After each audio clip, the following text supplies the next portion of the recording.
I'm busy working.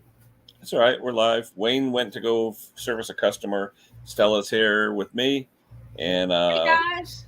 I figured we got some complaints about not staying on topics or topics in general. So we're going to go back to what we did about a month ago or so. And the first hour is going to be tech talk.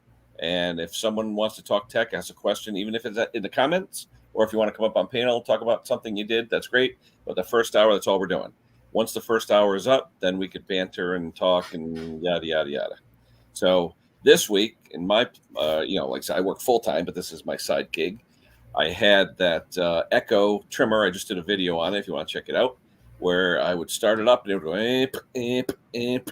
And normally that is, and people like when I do that imitation, by the way. And it was a coil, and I knew it was a coil because it's happened a lot on Echo products. And if you start revving it up, it's usually electric related. So a coil, a little pricey. I think it was about $80. My cost. Layman out there at the dealer would be about $100. But anyway, put that in, did a nice half-hour video on it, changed it and all that. But one thing I discovered when I was putting that coil in, under the coil, you put the screw in from the outside of the coil. Then you have a plastic spacer to space it to the magnets on the flywheel. I'm sorry, you have a metal washer directly goes on the first, then a plastic washer that holds it away so to space it in the flywheel. And I didn't realize those were on there. So as I'm taking the Allen head screws out, I hear ding, ding. I'm like, what's that? What's that noise? All right. And it's like the sound of, oh, shit, especially if it's something metal, because I figure, well, maybe it'll stick to the magnet. So anyway, the plastic washer, one of the plastic washers, oh, Bruce is coming up shortly. Hey, Bruce. One of the plastic washers was still stuck onto the shoulder, if you will, that it bolts to. So I knew there was black plastic washers, and then I saw one of the metal washers. So I said, okay, I'm looking for another plastic washer and another metal washer. So I turned the unit upside down, shook it out, and ding, came out, and all was good, and made a video and everything else. So that worked out. And then I did the video on it this morning. But then with the new coil, and I don't know if people have experienced this with other two-stroke equipment, when I put the coil on, it was now revving to 10,200 RPM when the maximum RPM is supposed to be 9,500. And then you say to yourself, how do you limit or how do you lower maximum RPM on a rotary carburetor, a Walbro WYK or WYL? Well, you got to take a crochet hook number 2, cherry red heated up, pop it in the side, pull out that plastic plug, and richen it out. By richening it at high speed, will lower the RPM. Ooh. Hey, Klaus. Hello. So anyway, I did that video this morning, richening up the carburetor to get the read. I got it to about 9,600 because the tachometer is plus or minus a few percent. So 100 RPM I wasn't worried about. So anyway, we did that. We finally got the Briggs carburetor in and installed. Factory Briggs, no more Chinesium. I'll never do Chinesium again. But one thing I discovered, those that are working on those plastic carburetors, when I got this carburetor in the box, it was wrapped in paper, and then at the bottom was a new O-ring that goes behind the plastic carburetor. People don't realize this. There's an intake manifold, and behind that intake manifold is another orange O-ring that seals against the block. And I've never replaced one, and I didn't replace this one because it wasn't leaking or anything, but it's included in the box. What wasn't included, and I don't know if this is a Briggs problem or not, I bought it online, OEM Briggs, but what I'll do is I have a video on it, and I'll show you the part. The piece that you put the choke link into for the thermostatic choke to pull the choke open was not there. So when I put the carburetor on, I see the stud, and I go, where's the arm that you put the choke rod in? It wasn't there. And I was like, wait a minute here. Thankfully, I have a boatload of these carburetors now, so I just took one off another one, but I'll show you later. I'll bring the picture up, and I'll show you what that piece is. I did a slight video on it, and I'll publish that probably tomorrow, but it's just, it was weird because if I didn't have another one of those carburetors, I would have been in trouble because there was no way to hook up the choke. Williams here. Sparky's here. Hello, Sparky. Dennis here. Jungle Bob. Everybody. Got a lot of people in the house. Anyway, as I said earlier, guys, first hour tech talk. What else am I working on? I have a Snapper zero turn mower, which has a Briggs Professional Series engine on IC. Nice engine, but it's got an electric lift, which has a linear actuator on it, 12-volt linear actuator. And the deck is all the way up, so you can't get to any of the attachment points. You can't lower it to get to any of the attachment points. So that's going to be fun to try and take that deck off and figure out how to get that actuator out. I know the actuator's toast because I checked the wires. There's power going to it, but nothing coming out. We did have a question earlier. I think Bob was asking, Jungle Bob. Husqvarna, or no, you said that, and he responded to it as well as me. Husqvarna chainsaws. I know the 340, 350, 346 XP, 353, 357, 359. That series I have a lot of experience with. The rubber tube that transfers the oil from the tank to the pump, sometimes that rubber shrinks over time and you don't get a good seal around the whole oil pump housing, the tubular housing. So I'll put a piece of cardboard underneath, a square piece of cardboard, and space it up a little bit to get a little more pressure on the two pieces. And that seems to work for me. Another tip as far as Husqvarna or other chainsaws that tend to leak in the summertime, I store them cap up, crack the cap so the heat doesn't expand and push the oil out. There's a lot of ways, but the best thing to do if it's leaking and you're going to leave it for a while, take the oil out. Just take it out. Yeah. Put it back. Well, it's actually in the manual. Yeah. You should take the oil out. But I work predominantly on steel chainsaws, and their design is much more what do you call it? I mean, the hose that you put in where you put the oil pump through and then up against the tank where it sucks it up from the pickup. Yeah, yep. I've never seen such a stupid design. Oh, yeah. But that's why I put a little shim under there because it gives it a little bit more pressure.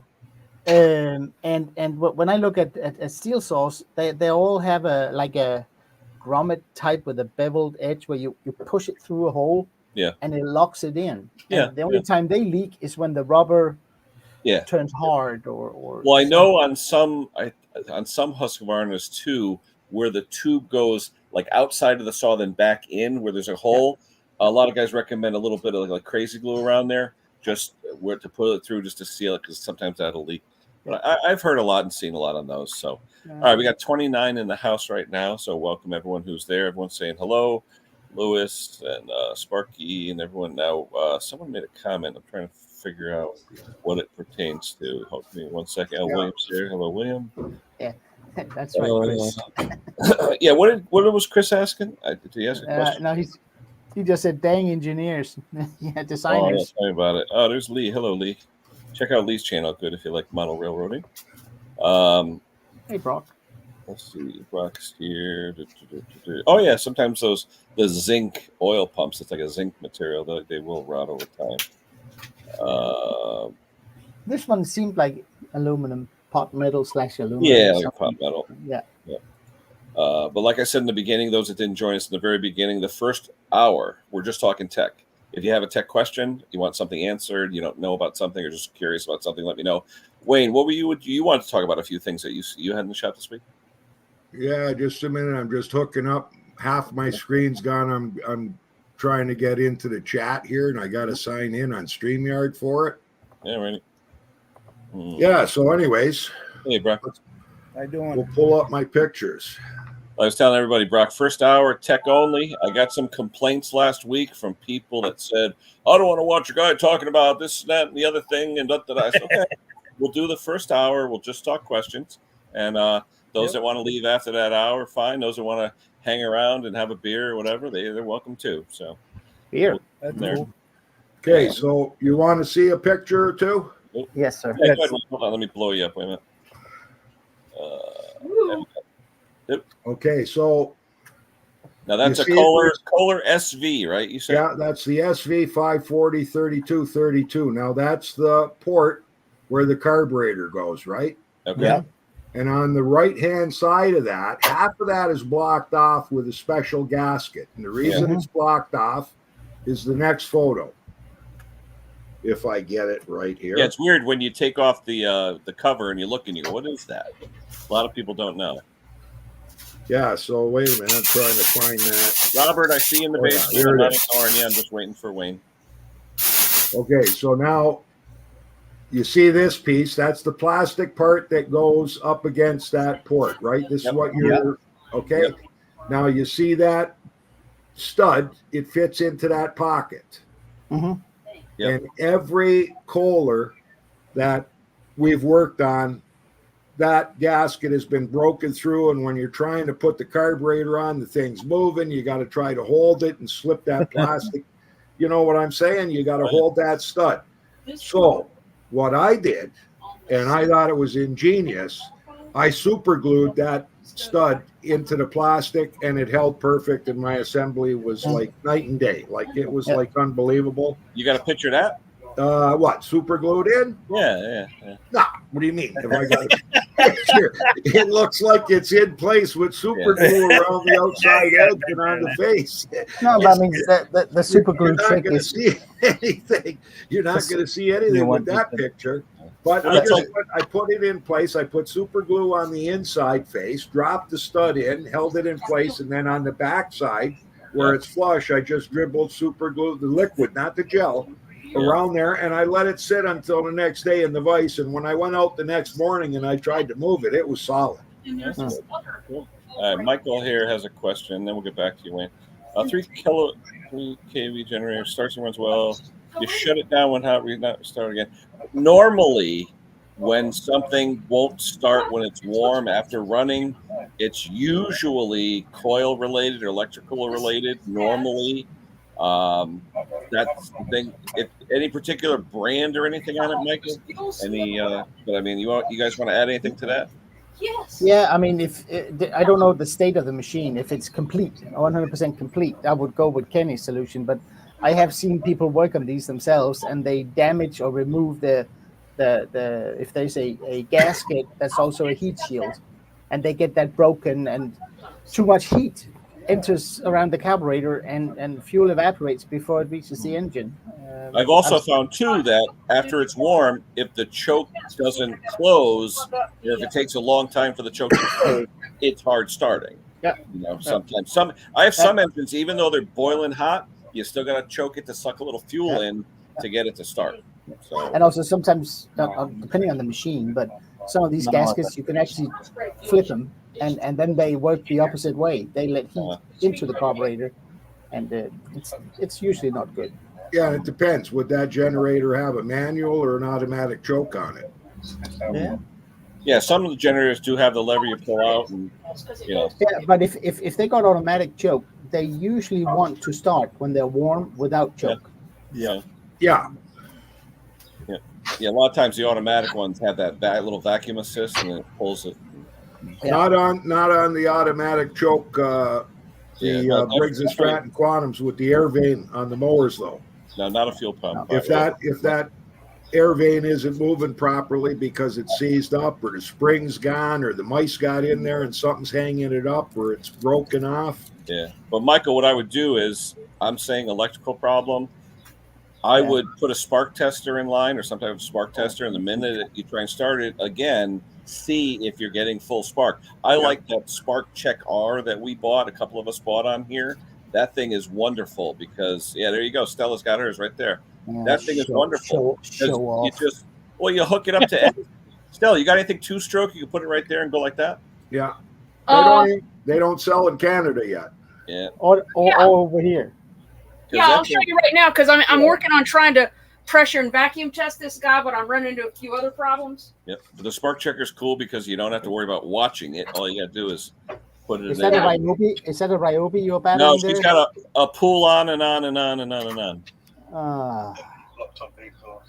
Stella. Oh, sorry, I can't do it. I've already got the exhaust blocked off. But anyway, it's kind of nice. I could show you on something else. You got a trimmer or something? No, this is the Poulin 2800. I don't know if you can see that or not. Man, it's got a lot of problems. It actually runs Is that poorly. is that the metal cased one, or is it still plastic? Metal. Yeah, those are when they were die cast. Those are magnesium. Yeah. And the odd thing is the air filter, and I sort of had to, I don't know if this is going to work or not, but basically it should have, according to Tom, it should have some flocking on here that's all sort of gone. Yeah. And so I just made a little foam filter to stick inside That's a of good there. idea, actually. Yeah. And this foam filter stuff, I dipped it in fuel for a little while, whatever this foam is, and it didn't start disintegrating. So I'm pretty sure it'll be okay for that. Yeah. I was talking to Tom about that this morning, and the weird thing though, which of course he and I haven't figured out, is the carb has the. Is that a C1? Is that a C1U Zama? No, this is a Walbro. Oh, Walbro WY, right? WY. No, it's an HDA 49. Oh, okay. So this is, let me get the right orientation. So this side goes to the cylinder intake manifold, and you see this line going right here. The impulse, yeah. Right, impulse. It disappears in the engine case. Then over here on this side, here's the intake. Yep. All right. Inlet. Yeah. The fuel inlet. So I mean, I can test all this carburetor stuff, but definitely check the impulse hose though, because especially the ones you can't see. A lot of times there's a little nipple coming out of the cylinder, and the hose will crack, and you'll never know it. Well, all I got, and I'm going to show you. I don't know if you can shit. Let me see if I can turn on a light. You don't know if I could shit? I could shit. No. No, I was trying to turn on a light so you can see a little better. Well, So you can see that right there. But the curious thing is there's like a return hole in the tank. Can you see that? Yeah, it's a As return. if there would be That's a vent line. hole. That's a vent hole. That's a vent line. There's supposed to be a vent sticking out of there, a little vent So hose. there should be like something that like It's usually a piece of hose that just cups and curls around inside the air cleaner or And inside it kind the of house. disappears. Yeah. Yeah, it's just a vent hose. It's just, or 'cause has if you don't have the vent hose in there, it's going to pop fuel all over the place. Well, that's what I say. There's fuel all over the place. So So I use a hose with an echo vent. I usually take an old echo vent and I stick it on a hose and stick it in that hole. Stella, is that yours or a customer's? no, it belongs to a friend of mine. But I'm wondering maybe it should go there. No, you want it vented to atmosphere. Hold on. Let's see a close up. But what I'm saying is here's my little air filter that What model is it? You said 2800? We can look up the parts 2800. list. Let me look up the parts list. Hold on. Because normally that's a vent hole, and there's normally just a hose, but the hose gets wrapped around so that the fuel has a ways to go to come out. Yeah. Oh no, that's got to be a hole for. Yeah, the one going right to the tank is definitely a vent hole. Is that the one? Is that the hole for the bolt that goes through to hold it on? Hold on. No, it's the bolt Hang tight, goes on guys. the top. Oh, it goes on the top. Yep. All right. Yeah, see the bolt goes on the top. So Let's what see. I'm thinking is there's a bigger hole on this backside, so maybe that tube should go into there. I could just You put mean- a you tube mean right like- into there. You mean like I would consult the IPL. Well, I would, and I can't really tell much on there. Okay. Let's see. I'm going to take a look at the parts diagrams. Yeah, parts list. Yeah. All right. Yeah, I Well, was, While you're doing that, Nicholas got a really good question here. which one? That one? He's got a 2000. Yes. He's twice over the limit for changing the oil. That should be done at 300 hours. Yeah. Would you change it? Yep, I would. absolutely. Yeah. What is it? A peerless? What's the differential? What's the transaction? It's usually either peerless or Yeah. Yeah, it might What's be the- like a Drill gear. Has it got an oil filter on it? Well, I Like will a say one. transmission I can't remember, but if it's a plastic one, don't touch it. Don't even No. look at it. But Just did you see drive it. Terrell's video on these Husqvarnas now where the frames are cracking in the back? Yeah. Oh yeah. Oh, I've only seen that once, but I've also seen the C-shaped brackets on the frame that mount the differentials or the transaxles. They snap off too, and they push the transaxle forward. The belt slips, and you think you got a bad transaxle. Well, it's just a Can mounting. If we let's close out Nicholas here. Do we change it or not? Well, the Yes. question is, number one, is it a serviceable transmission where it's got a transmission filter where he could drain it and the level hole in it where he can refill it? That's the first thing you got to know. Yeah.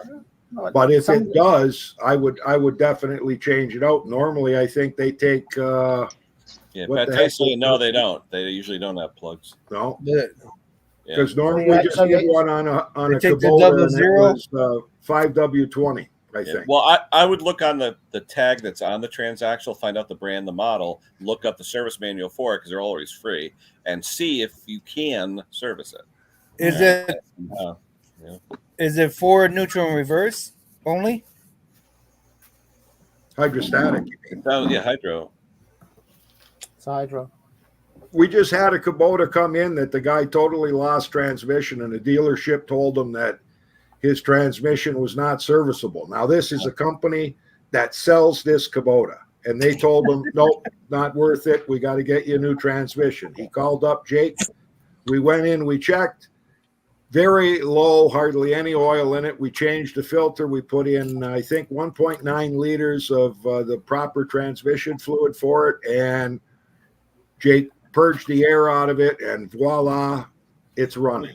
Now, Hey, where every- it's everything leaking is from, good. I don't know, but it's leaking, but it wasn't leaking from the seals on the side, but it's leaking from someplace, but it's very slow.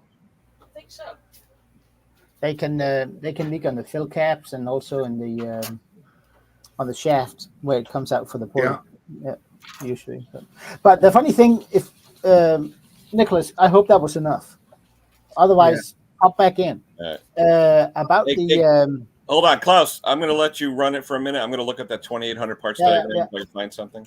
when I was watching Terrell's video, because I've repaired a couple of cracks in AYP frames as well, but mine has never been in the back. They've always been right under the right rear engine mount. I just got one of these echoey things I can stick on there. Yeah, the echo vent with a hose. That's what I use. I mean, I've had good luck with that.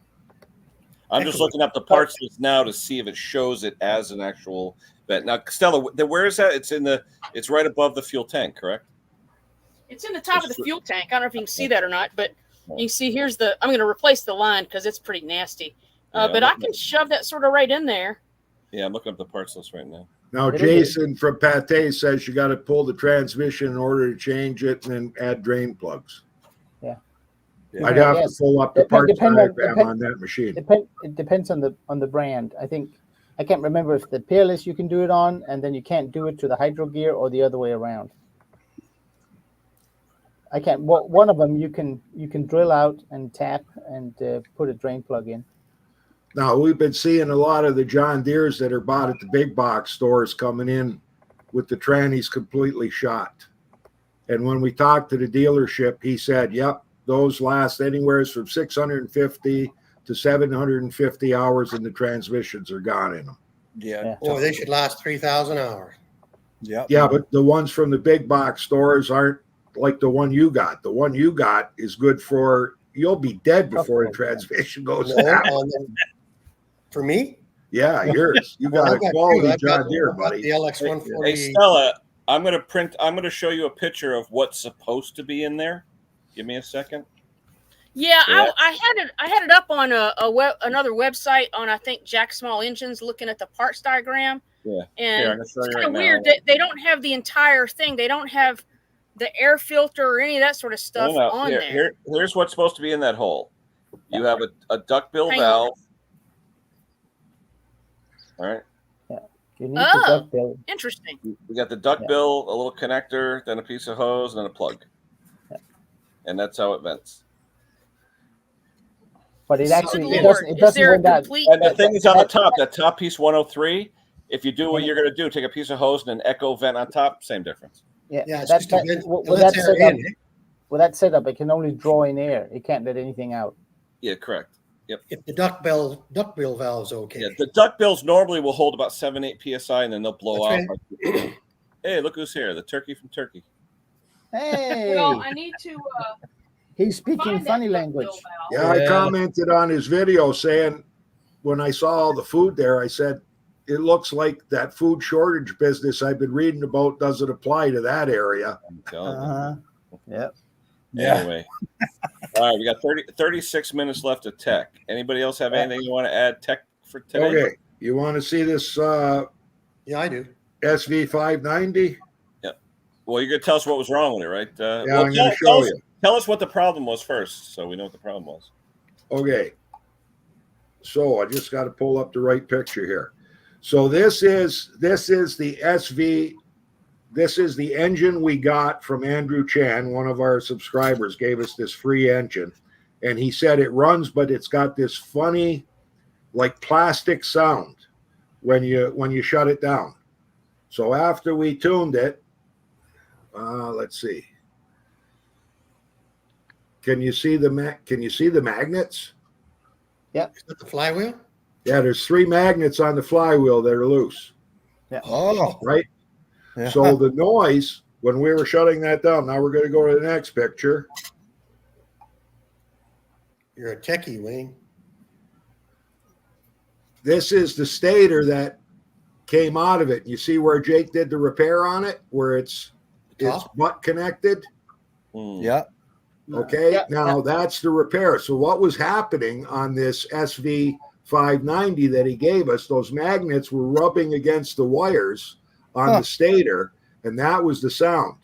Now the engine that's below it, I don't know if you could tell on this picture, but on the left-hand side, can you see the follower, the cam follower? Yeah. Yes. But on the right-hand side, you don't see one. Why? Lift it up. Why Lift it is up. that? Right there on the right-hand side, that the end piece of the follower is broken. Ah. And that's why the exhaust valve kept on bending on that. Whenever the guy put a new exhaust valve in, it would bend the exhaust valve. We said, you got something wrong with the cam. Yep. And what it was the cam follower. There's the cams right there. I don't know if I got another picture that shows That it. synthetic oil will get you every time. Yeah. No, I got a funny feeling that at some point he might have run it low on oil. Yeah. So what did you end up doing then? I know you fixed the stator, but do you have to replace both camshafts, or what did you end up doing? No. What we did, here's the other picture of with my finger pointing to the, I don't know if you can see that. Is that the picture? It's a little bright. Yeah.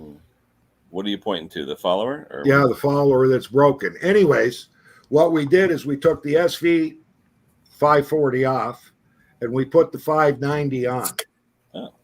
Now, in my wisdom, like everything is exactly, the mounting holes for the frame are exactly the same. The crankshaft diameter, length are exactly the same. So I could use the same pulleys on it.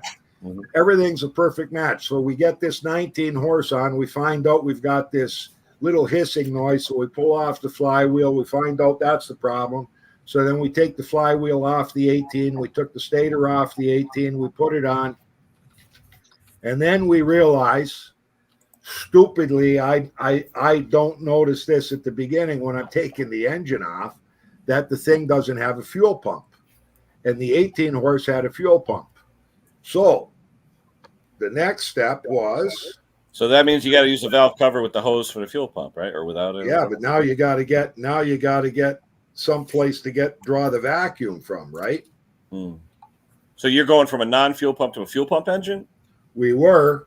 Well, you could have just gone gravity, right? Kept it, just changed the valve cover so you don't need it.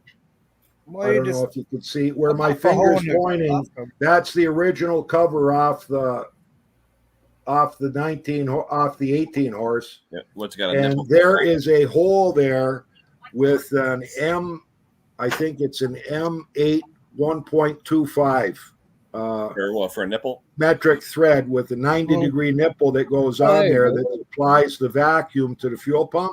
Yep. So we marked the hole because the casting on the top has the imprint where it should be, but on the 19 horse, it didn't have the hole in there. So we center punched it.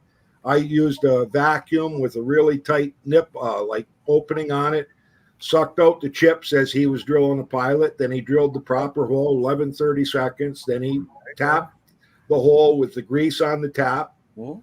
And then the counterweight was down below. So anything that did fall in, and I think there was like one piece of aluminum that did drop in, we just took a wooden dowel with a little piece of that nut wax.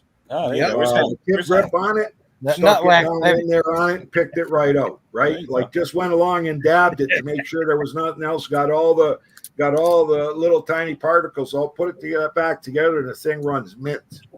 Yeah. Nice. Cool. Now, Bruce, somebody was asking before, I think it was Bruce, Al, he Bruce, was Bruce saying, had a question. oh, I who think did? Trying Bruce, to make didn't you? some spacers.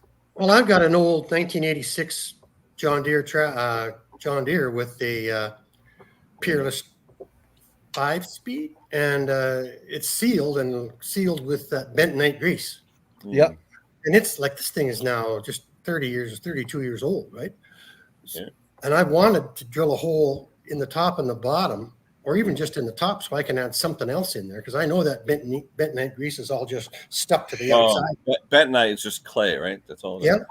Yeah, like the snowblower Clay's gearboxes, the right, thickener, buddy? yeah. Well, can I drill a hole? I know I can drill a hole in the top of where the main gear is. It's got a high hump there.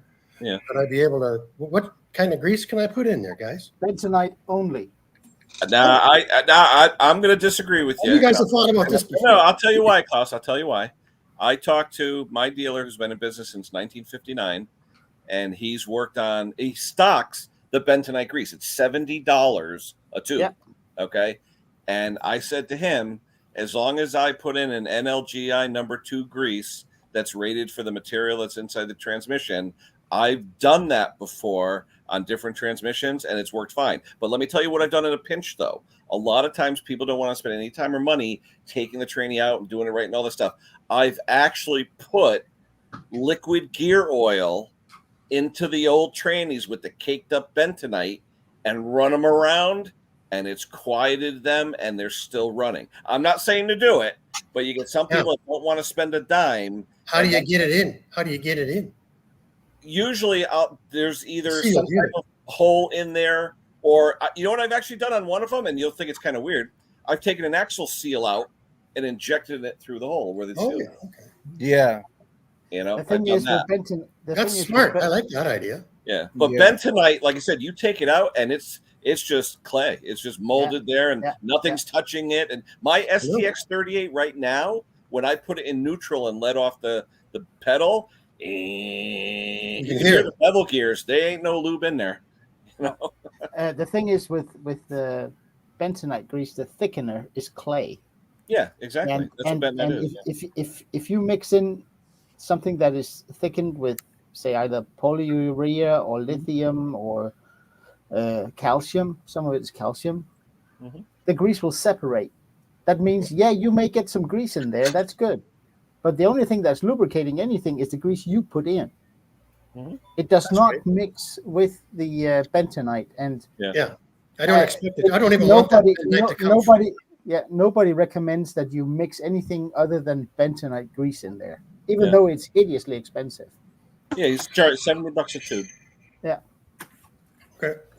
Sounds like the old fashioned put sawdust in the transmission before you sell your old car. Yeah. That was the thing, Stella. Stella, you're showing your age. No, but the thing is, if you use new bentonite grease, you don't need a whole lot. No, I bet one tube will do the transmission, but $70 a tube, that's a lot of money. Just gotta get it in. Just gotta find a spot to put it in. Bruce, but if you don't have a vent cap, Bruce, you may go for the drill a hole. Yeah, like there's nothing on the side, no bolt that goes in there on the side like a sight, because most of the trannies got like a level.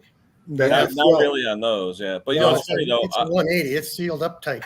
Well, they usually have those vents, so that's where you just take the hose out and put it in there. Yeah, sometimes they have the plastic vent on top of some of the Peerless and the Hydro Gears, but you got to watch, because when you try and take that vent out, it'll crack. Yeah, it does crack. I'll have another look. When you pull them out. I'm going to put about 3 hours on the track. You know what I do when they crack? So I use those Christmas trees, and I drill a hole in it. Oh, okay. Works good. Yeah. Like the multi-gauged bit. Step drills. Yeah, step drills. Yeah. Thanks, Wayne. They look like Christmas trees, But I know the last time I took one apart with bentonite and repacked it with other stuff, I cleaned out all the bentonite. I took it totally Right, of course apart, you would. If you had it cleaned open, it all out, then Yeah. I put Yeah. what I consider would be approved grease. Oh, in there. what Yeah. about that but corn then grease? it wouldn't matter. right. As long Well, no, as you that's got- what I'm saying. I mean, in a pinch, if I was afraid the thing was going to blow up and I wanted to inject something in there, but then when I had time, I'd take it apart and do it the right way. Yeah. And Interesting. actually, the last one I did it on was a Peerless 4-speed transmission for their power shift snowblowers for the old Oh, Toro. yeah. They have a die-cast gearbox that goes in there, and it requires bentonite, and I wasn't going to spend $70. So That'd be an expensive snowblower. No, but I mean, guys, Brand new, we they were got- very expensive. I love those. but guys- They were great. we got to look at the mirror ourselves sometimes, because we will sometimes scosh a customer because they've been doing a cheap fix because it was cheap, Yeah. and then just because that stupid expensive bentonite grease we try something else, but it's not the right fix. Right. End Yeah. of story. Oh, I break the rules all the time. Oh yeah, Bruce, I know.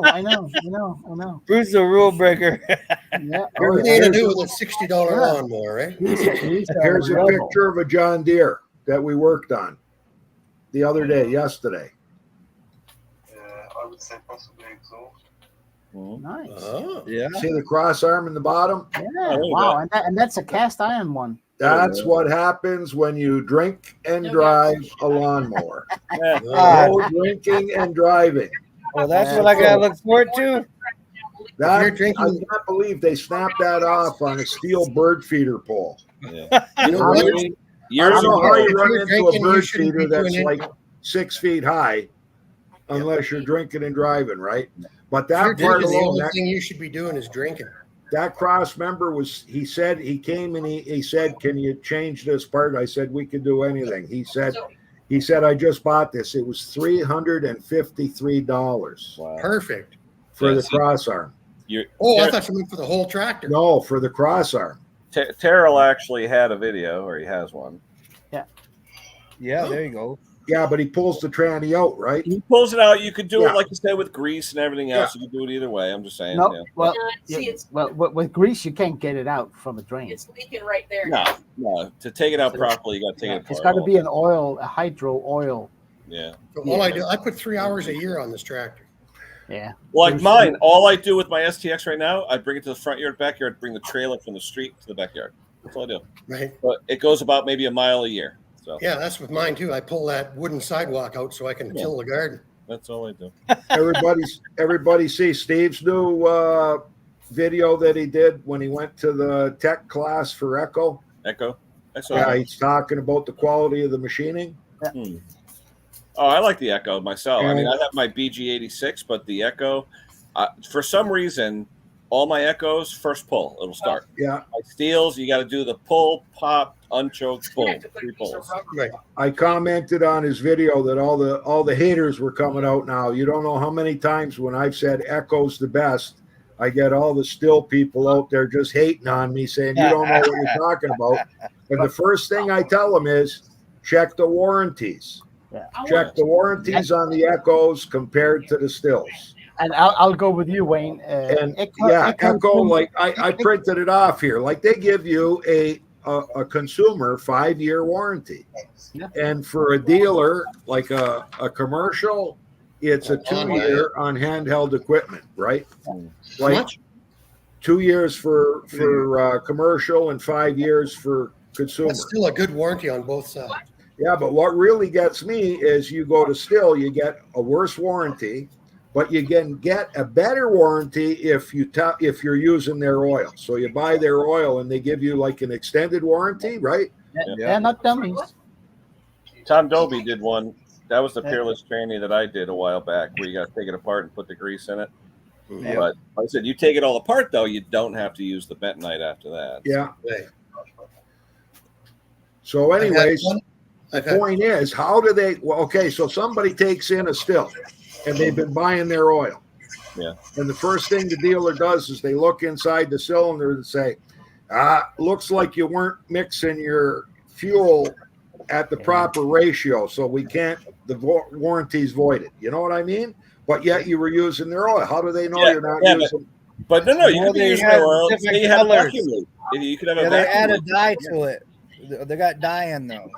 Yeah, they can tell exactly what's their oil. But the thing is, a lot of times they'll fail because of air leaks. Yeah, they go lean. Yeah, they could be perfectly using their oil and all that, but it's hard. You got to be a good technician to really tell. I'll get chainsaws in and I'll see it scored, and then first thing you say is 90% of the time they lent it to brother Fred and they straight gassed it. That's the majority. Yeah. Okay, but other times Husqvarna 300 series, the intake manifold clip comes loose and massive air leak and blah, blah, blah. That's it. You can tell though because they don't idle, or when you do the northeast southwest test, it fails. Things like that. So, and they keep using them. Yeah, but then they keep using using them, or like what we do is we take the soapy water or whatever, we go try and stall it out or whatever with fluid, and we try and find the leaks. But most of the time, by the time you get it, carb spray at it. Yeah, by the time we get it, it's too late. So. Yeah. But anyway, Klaus, what do you want? Even if you're looking for a leak, you're fried. Oh yeah. What's in the shop this week, Klaus? What's in the shop this week? I've been doing a front tine tiller. Amazing little thing. Are those popular over there? Yeah, they are, and they're fairly inexpensive. But it's made by a brand that's sold here and not that many other countries. I think it's called, of all names, Texas. I don't know why, but it is. And this was the day when they started buying the bodies in China and getting them up, but they still put Briggs and Stratton engines on it, so it has a nice intake, 5.5 horse. Thing was running like the choke was stuck in the closed position, and an oil change, a new air filter, and a bowl clean, and the thing runs like a charm. Nice. And I'm telling you, that air filter has been in there for years. Yeah. It's just amazing. I mean, I have so much respect for those little engines. It's they rattle and then they puff and they huff, but you straighten a couple of things out and it one pull wonder starts every time. Isn't it cool how when you find something that's built very good, you automatically start to respect it because there's so much more out there that's just junk. I've got a little green weed eater leaf blower, and that must have been made on a Tuesday, because that thing, you put the choke on, you pull it, and you put it back on run, and you're done, and it just runs like a champ. Yeah. I don't understand how one piece with that little engine in it can be good. The same thing is with the old Echo engines and the old Sanoa Komatsu engines. I don't know if you guys are familiar with those. Never heard of it. No, they were used back in the late 80s, early 90s for cheap, not really Chinese versions, but cheaper versions of weed eaters. And it's a precursor to an Echo. Those are really nice little engines. I mean, they can run all day, and you get tired before it does. And it's amazing. I have 2-minute walk from here. There's a guy. He has an old farm building. He's got horses, so he's got these enclosures. And you know how horses are. They shit in one place and eat in another place, and all the weeds grow up where they shit. And every year he has to go out and trim that stuff down. And he uses a little small, not non-commercial Echo machine, little 26cc, I think. And I'm telling you, that thing, you can hear it straining every time it goes into thick weeds, and sometimes it even bogs down for him. And he just starts it back up, and he does that all day. Good mushrooms. Machine. Good mushrooms around those piles too. Yeah, but But I'm telling you, I mean, if you'd done that to a steel machine, it would have blown up on you. Hey, still a quick question. Are you talking to Tom in the background? I thought I heard you talking. No. Oh. Who's on the shirt today? You got anybody on the shirt, or is it not one of those shirts? Tom. Oh, because someone put in the comment right here. No, it's holding vacuum and pressure, so the crank seals are good. What's just- it not doing? It's just running very poorly. I would check. The complaint was the guy said he hadn't started it in 3 years, and so I got into it, and then of course it is. How's the diaphragms? Diaphragms, all right? Metering. And all What that in the shit? car? I haven't even opened it up yet. This is as far as I got. Yeah, chances are you get crispy. I'm Do sure the there's some Tom crud trick. in there. Do the Tom trick and soak it in What, tranny fluid? tranny fluid for 2 or 3 days, and it'll soften No, I it think- up. It works. I don't know. I Oh, think it'll wow. be fine. You I mean, tested I it through was the able to- impulse hose? How'd you test it? test it I through the- have. Because I'm just concerned about that impulse hose. Well, it's plugged right now. Okay. So would you go through a spark plug hole with your adapter? Well, I'll show you what I got. I bought an adapter from. It's a steel part number, but it's a little more. I know they have them that have like these big sort of bosses on them. Yep. And what I do is, let me get the other one off and I'll show you. Ray, It's the just reason flat. they're so expensive is because they're made by MTD and everything. is No, very no, it's got the word of Troy on it. Yeah, well, no, MTD makes them now, which is all garbage. So Or maybe they do like Husqvarna, you know, stuff that doesn't normally break is hideously expensive when it does. Yeah. No, this has Husqvarna part numbers for the all the parts on this saw, so they're still the right part numbers. No, Oh, yeah. what I have is it's just a flat plate, all right? Yeah. That I have a hose attached to, and then for the and if I intake? need spacers for it, Yeah. I'll just build something up with these are That's some pretty different. cool. Yeah. So I can just add whatever I need. So MacGyver. Yeah, that's what I do too. There you go. Where And does then the you use impulse your come own, from on the machine, Stella? What does the what have I impulse used? come What from? now? What did I where use? Where does the impulse come from on that machine? Should be a nipple coming out of the It's cylinder. It's just coming out from the back of who knows where. I just plugged it Okay. up. Yeah. I don't know. No, but Those it's a preference. I usually prefer to test through the impulse line. Well- That's my prefer, but it doesn't matter at all. Well, I don't. Well, it's just I have this nice little adapter that goes right on to that I can cover up. Yeah. Which makes it easy. I got them too, but I just close those off. But you got to make sure your piston is a top dead center when you do that. Through Yeah, the, yeah. Yep. Yeah, well, I was just testing, and I was pulling over the That's crank. space to test, yeah. Once I got vacuum in it, the needle went up and down. So the Yeah. There you crank go. seals are good. I was gonna Williams say got that's a the first thing question. I check is crank seals every time.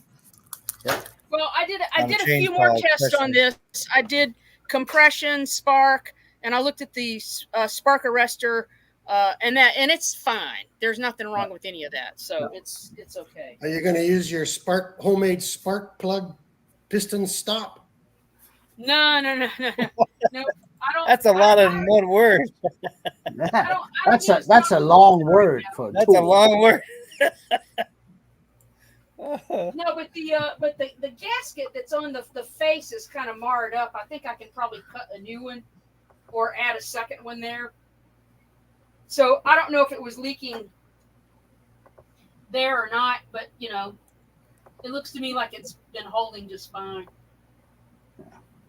But it was running poorly. It was putting out a lot of smoke. I think it was lean on the because I was working with Tom this morning, and he thought it sounded lean, but there was all this smoke coming out at high throttle. So I don't know. I just think the carb probably needs a little look on the inside to see how it is. But the fact that it starts and runs, I'm sort of shocked. And that Right, still yeah, has good the limiters on it, Stella? No, You still have no, this is just like a little rubber boot that like I think keeps dust and dirt out of there. Yep. It doesn't have limiters. Oh, cool. Yeah. Nice. Too Cool. old for that. Hey man, it's Too got a toggle on and off switch. Mm. Oh, I love those. Like a real one. Like a real Yeah. one. Yeah. Well, that's back when the pull-ons were metal. Well, that's probably That's right when Craftsman started to die out and Poulon started to go back up. Well, that's when Poulon was still copied on the Husqvarna. Yep. Yep. Exactly.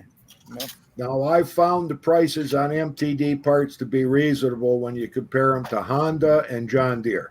I'm mad at MTD right now, Wayne. Why? What's the matter? I can't get my money back for some parts I sent back.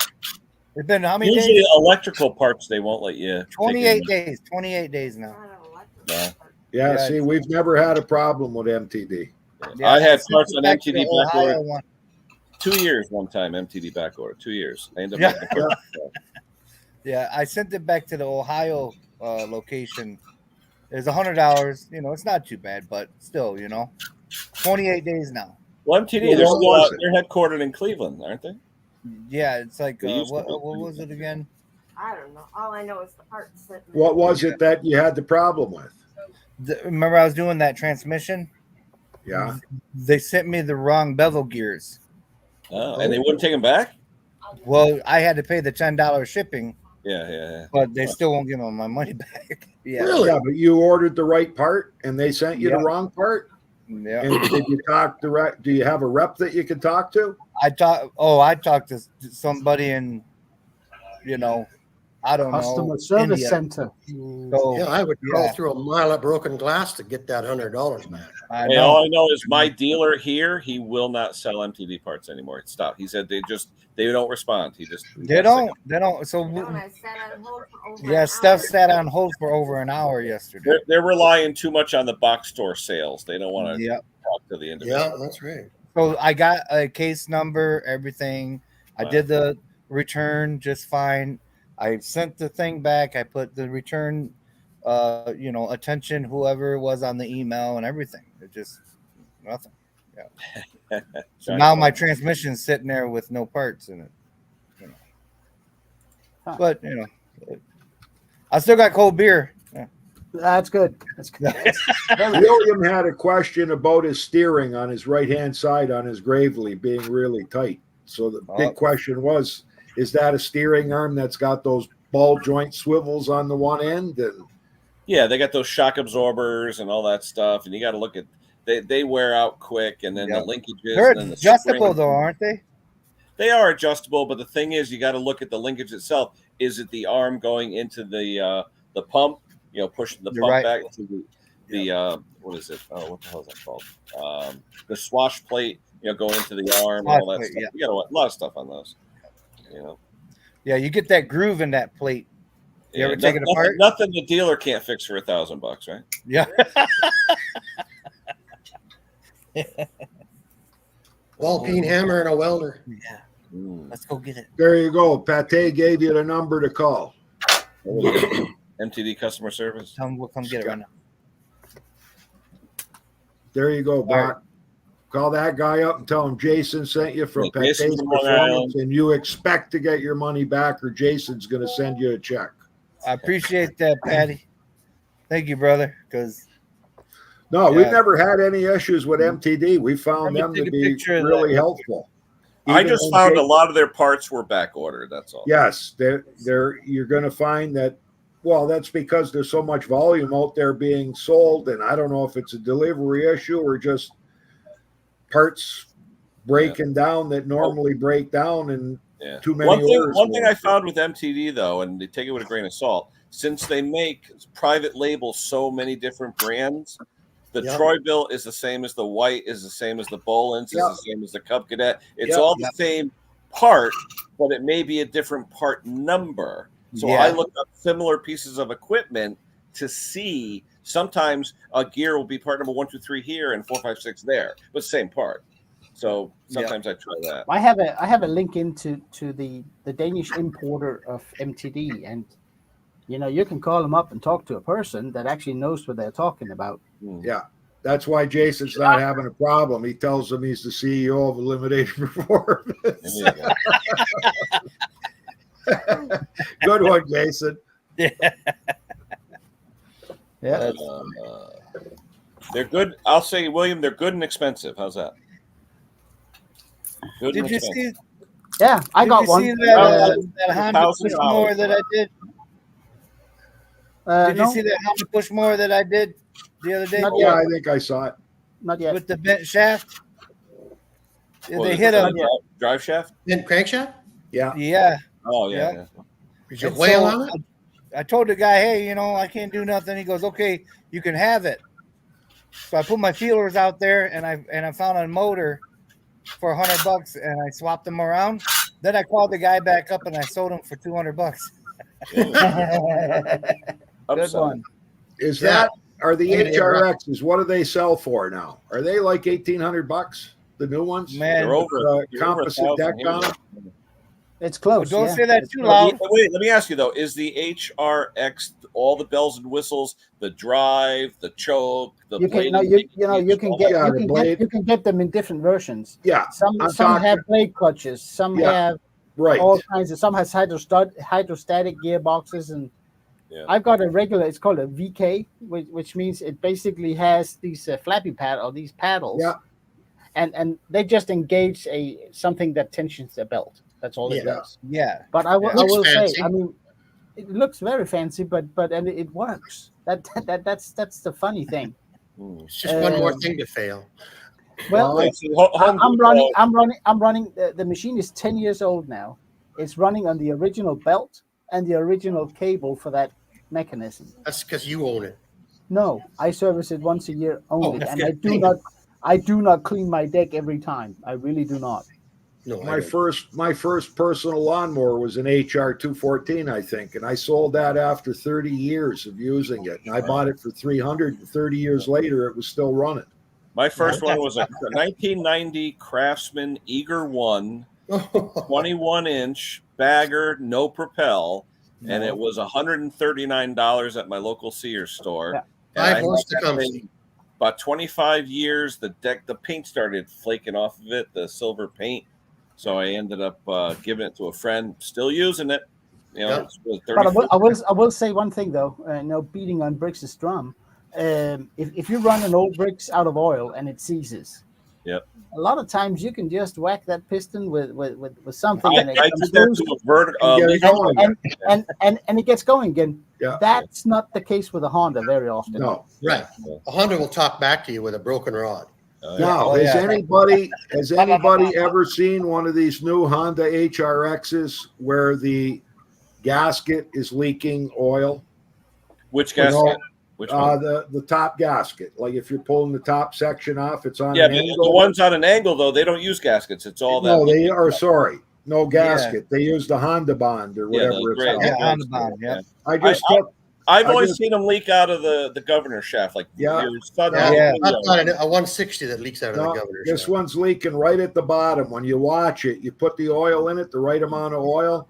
You run it, you shut it down, and right at the bottom where it's supposed to be sealed, you see the oil dripping out of the seal. Oh, So, anyways, this Of the thing is seam?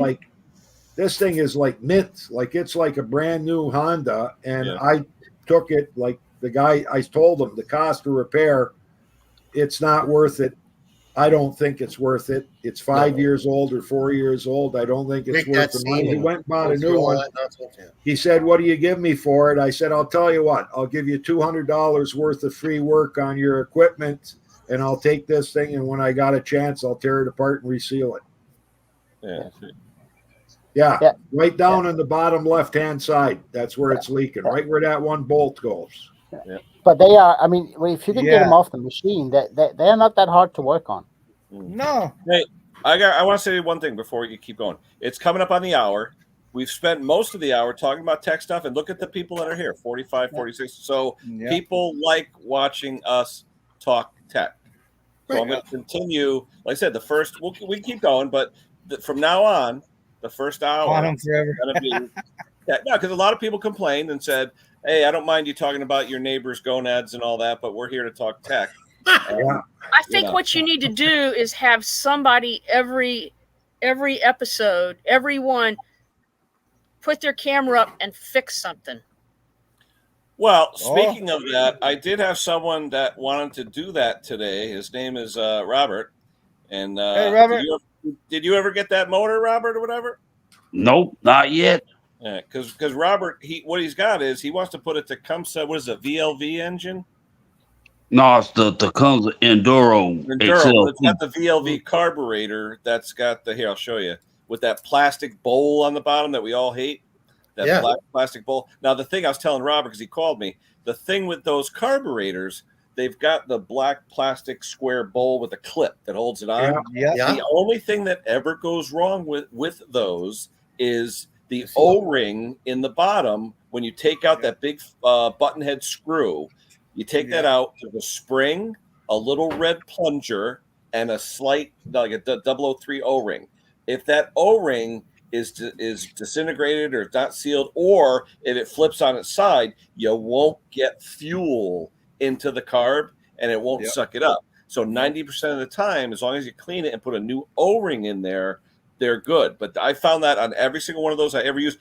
A lot of them on old Craftsman mowers and with the old VLV engines. Yeah, Robert's got a picture of it. But that stupid, that black, that screw right there, that screw right in the bottom of that black plastic bowl.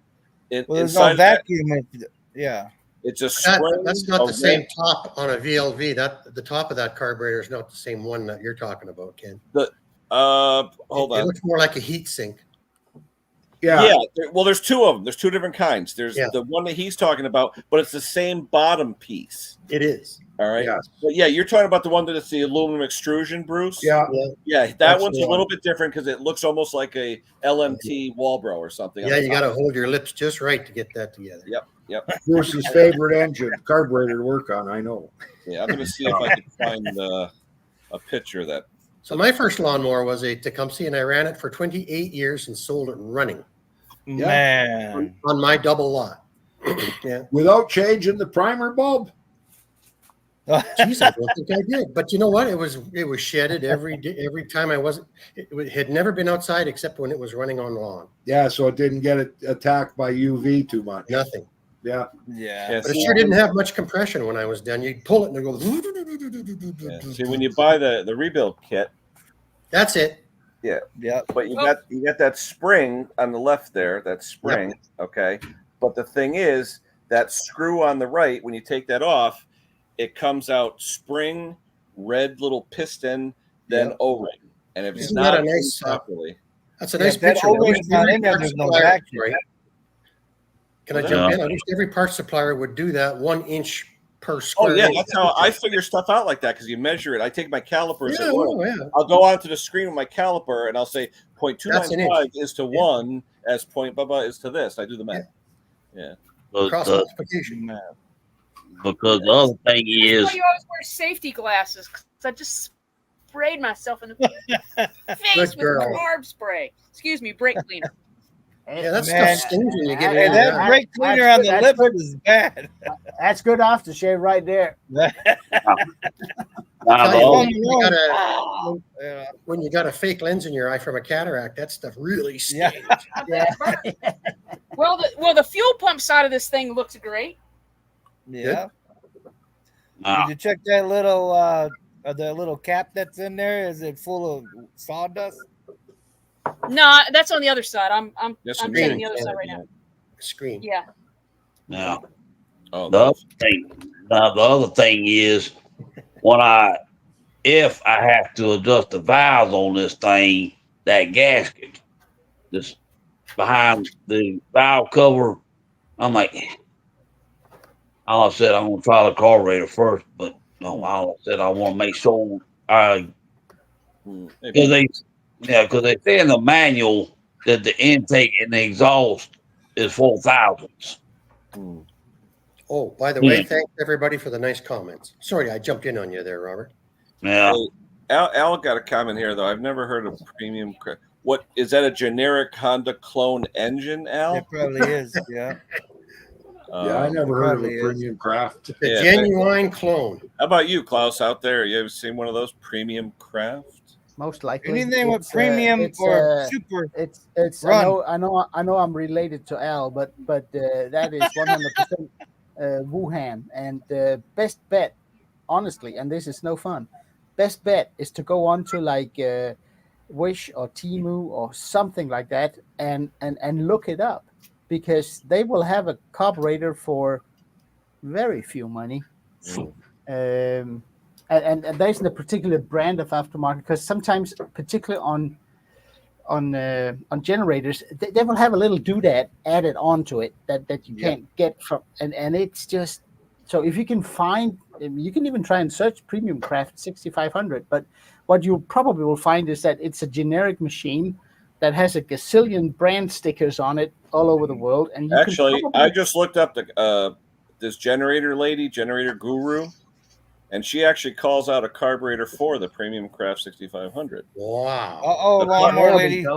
So Al, the part number, I'll put it right here. This is what she's given for a part number. You can look this up. Hold on. 21042. I'm still looking for a carb for a Power Smart lawnmower, 140 cc. I got one. Really? Not so smart lawnmower. Hold on, 797. Has it got a primer? Has it got a primer bulb? I got to go look. I think it does. But that's because the front part fell off. It's brand new. Hold on. Brand Al, new machine. Plastic's all broken out. showing that as the carburetor. Ooh, yeah. Check that little flat spot out. And let's see. This is in the U.S. It's called Generator Guru. She has videos and things. And not too bad. Look at the price. That's not bad. Yeah, that's doable. Now, is that OEM replacement or? It's That probably must be Chinese, old. but the thing is, it's supposedly Well, it's for all Chinese. for that engine. It's Look OEM. what it says on the photo. Hi, need any help? Oh, illustration purposes. Yeah, Illustration purposes only. May not be a carburetor. Yeah. that's called a caveat. That's called a May not be. caveat. Yeah. Caveat. Oh You man. might get a spark. You might get a torch spark plug instead. There you go. Oh, you know how many of those? An E3. A You know lawnmower they plug. said I won a waste basket one time and I got doggy bags. Well, I said, well, with a little take the dog imagination. for a walk. With a little Yeah. imagination. Yeah, this is the plug that was in this Poulon, by the way. No good. Oh yeah. They work though. Oh, E3, yeah. That's a Yeah. big Man, plug. that split fire and all, that's junk. It's for a lawnmower, so you know. The first fire. It's called First fire and that's it. Yeah, fires one time. There you go. Yep, that's it. It's Sometimes How's the that's other all you end? need. And don't take this the wrong way, Stella. But how's the other end look? What? Carburetor. Oh, it looked fine. I did. It was all right. That was when I sprayed the. No brake. crunchy. Oh, that's when you shot yourself in the face? No, that was when I shot myself in the face with a brake cleaner. Okay. No, the fuel pump looked good. The little flappers, they're not like Yeah. distorted. How about the filter, the fit screen? Screen was No, clean. not a problem. Huh. Nothing there. Interesting. Well, No problemo. did you actually get it running, or was it running at all when you got it? It was right. No, he said he hadn't started in 3 years, Oh. and so I did. I checked the compression. I tested the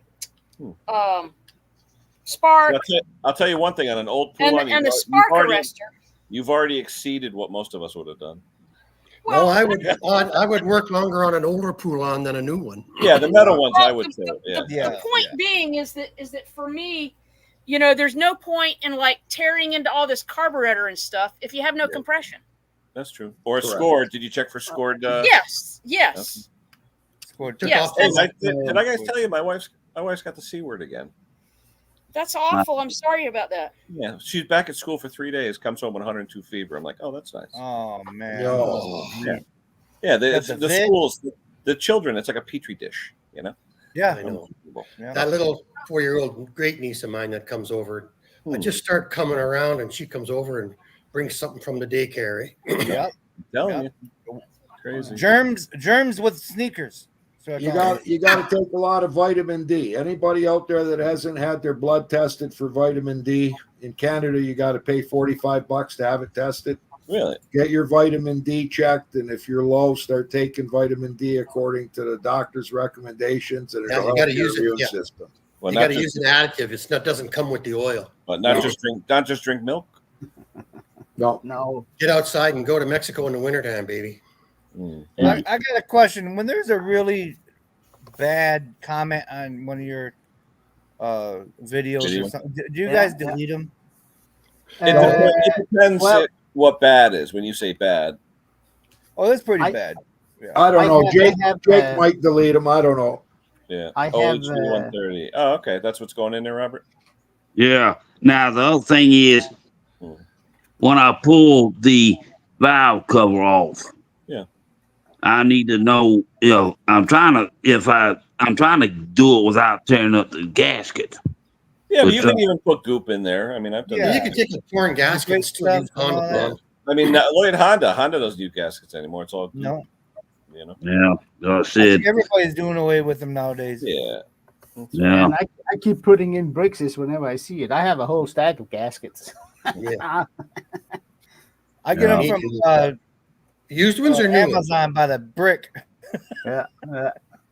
Jake just got a comment on one of his videos that somebody said, and it's the second one he's got in 2 years. What's with all the heavy metal music? Jake comes in and says to me, Dad, do you think that's heavy metal? And I said, no. And he says, well, this guy thinks so. And so did this lady before. And I said, well, maybe they should tell them to listen to a heavy metal channel to see what heavy metal's like. Yeah. Okay. So I had the Rob, guy. He says, What I do, Brock, is at some point it got a little. I have viewers from 12 years old up to about 80. Right. So I try to create my channel as a safe zone. There's very little discussion there on Me too. politics. I made a memorandum and I put it in my community page, and it sort of describes that if you start driving an agenda, if you start discussions outside the topic of the video, I will put you in the basement. good. Yeah. Okay. End of story. So there may be borderline. I'll write people back. That's not relevant for the video. Please, and I refer them to the community page. Can I And jump if in they on as this mu- one, Brock? Hold on. And if they as just as much as come back with even something, they're out. And that's the way I do it. I can't have people going off on driving their own. But there's a difference between like a hater comment and a technical disagreement comment. Yeah. Some Yeah, people will come on, they don't agree with your video and stuff, but they'll talk to you like they're condescending. You know what I mean? So Yeah. even though they're trying to ask the question, sometimes it'll come across as you're an idiot, that you don't know what you're doing. Yeah, but if That's they do that's that, exactly what he said. He's like, "You're an idiot. You don't know what you're doing." And all this. Yeah. okay. I just but- deleted Well, it. goodbye. I am an idiot. yeah. Yeah, but Right. Brock, No, but I mean- at the end of the video, did it run? Yeah. Must have done it right. All right, Brucey, you're up. What do you got, Bruce? Well, this is for Brock.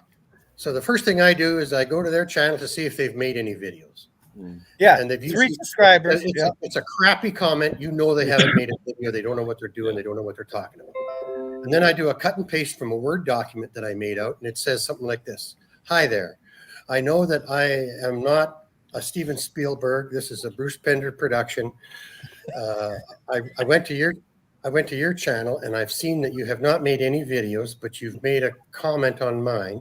What I will wait for is for you to make a video, and I'll go onto your channel, watch your video, and I will like it. No, but I mean, it's fair enough. I mean, people think that sometimes a YouTube channel is Facebook, where everybody can puke as long as they have a keyboard. But on my channel, try it, see what happens. You're out. And I don't care if I'm going to lose 200 subscribers. I don't care. Me too. Yeah, Because like the only comment I'd put on yours close is like I have a hard time understanding your English. Like that's it. Yeah, I know. Yeah, maybe if you turn up the volume a little bit, it might help. Well, I got bad hearing in this. And careful, Danny's will. I tell you though, sometimes I like a good technical discussion, and if a guy says full of beans, I'll cite technical whatever and say prove me wrong. Go ahead. I mean, Well, I had have that one guy tell me that I had that one guy tell me that I wear too many gloves. Yeah. Why did you have more than one pair on? No, I just type thanks for watching. Yeah. Right. Well, I told him welcome to the show. Yeah. Well, you talk about gloves though. I know a few people that literally got like liver poisoning because they worked in oil chain shops. Yeah. For years and years and years and years, and over time, that stuff goes, the heavy metals and everything goes right in your skin. And I wasn't too cognizant of it. I probably was, but never really thought about it. But once one of them got treated, I was like, oh my gosh. And he's got to get tested like every month to make sure his levels don't go. I mean, and you can get like eczema from touching oil, and if that breaks out, you're done. You can't touch any oil. Your hands are going to go nuts. Yeah. And it's, what was it in the old days? The millwrights, when they had greasy hands, they used to wash their hands in PCBs. Yeah. Trichloroethylene. The dry cleaner fluid. Yeah, dry cleaner fluid. Yeah. So that's the best brake clean ever. We used to use Freon, liquid Freon TF. It was called trifluoroethane, and you put your hand in the vapor zone of the degreaser, and your skin would turn white. It would just take all the oils out of your skin immediately. Now, here's something I'd like to know I don't know how many viewers you got out there now. 45, you said? 42. Yeah. 42. Well, anybody out there know of a good barrier cream? I used to be able to get a barrier cream from Johnson. Liquid. I thought it was called Liquid Gloves. No, it was. It is Liquid Gloves. This stuff was called SG3000 or something. And this stuff, you'd put it on your hands before you worked. You'd go and you'd get totally greased up. You'd come in with a bar of just regular hand soap, and it would come right off. And you'd be clean as a whistle. Yeah, this stuff here is what we used to use. Yeah, a liquid glove. Invisible glove. Yeah. Who's it made by, Kenny? Let's see. Blue Magic. Isn't it? Actually, it says up here. Diaper rash cream. Protect Protect. You get on Amazon, it's like $10 a tube. But there's other stuff too. There's another one called Gloves in a Bottle. I've checked this out. And you've used it? It works good? I've used liquid gloves, yes. Liquid glove. Or invisible glove, liquid glove. Yeah, I've used that. Gojo makes one. A few of them make them, but invisible glove, you can actually get invisible glove in like a little container like that too. You just rub it on. Oh, yeah. I'm trying to think. Here you go. Is this one you were talking about, Wayne? No, it was SG3000, but it's been discontinued. So it likely had something in it that isn't allowed. Liquid mild. Just try some nut wax. I've heard that's pretty popular. Yeah, it works. Listen, I put that when I got a little tiny. If you've ever had to put a bolt in through the front cover of like underneath the steering assembly on a lawnmower, and you got to get a nut on it back. I've stuck a nut or a bolt to my finger with that nut wax, put it into the hole, felt it, and it didn't fall off, got it in place where it was able to just, the thing has saved me I don't know how many times. I might only use it once a year, but you want to talk about reducing my aggravation in the shop? When I need it, I got it. So I just used it the other day. Remember when you suggested it and Steph got it for me? I just used it the other day on a Kohler for that one jet that's inside by the bowl, Yeah.